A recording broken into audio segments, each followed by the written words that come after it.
আমার বিছানার চাদর তুই। কি? আমি তোর বিছানার চাদর? আচ্ছা, আর কি হই?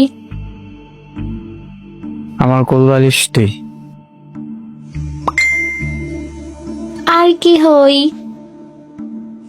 আমার মাথার খুশকি তুই। ইয়াক, তুই চুলে শ্যাম্পু করো না? করলে তো তুই ধুয়ে যাবি, তাই করি না।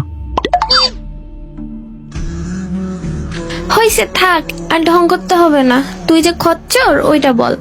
আমি যখন তোর বউ হয়ে যাব তখন আর একটুও খুশকি থাকবে না। তখন তো খুশকির রূপ নিয়ে তুই পাশে থাকবি। তুই কি অন্য কোনো মেয়েকে আশা করিস নাকি? না থাক, সে যদি উকুনের রূপ নিয়ে আসে তাহলে তো বিপদ। তার চেয়ে আমার খুশকিই ভালো। আমি তোর কে?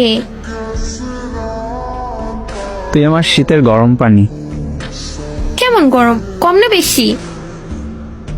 মোটামুটি। মোটামুটি মানে? আরে রেগে যাও কে, বেশি গরম হলে তো পুড়ে যাব, তাই মোটামুটি। আর কি হই? সবকিছুই হও। আর কি হই আমি সেটা শুনতে চাইছি। ওইটা বলতাম না, একটু আগে আমার সাথে নাটক করছো। তুই না বললে কে বলবে? দেখ নতুন কাউকে দিয়ে বলাতে পারো কিনা। জানো, আমার ফুফাতো ভাই না অনেক স্মার্ট, সেই কিউট। ও হ্যাঁ, আমাদের পাশের বাসায় নতুন ভাড়াটি আসছে, তাদের একটা মেয়ে আছে। উফ, সেই। তাই নাকি? আরে হ্যাঁ, কাল একটু গাল ধরছিলাম, লজ্জা পেয়ে চলে গেছে।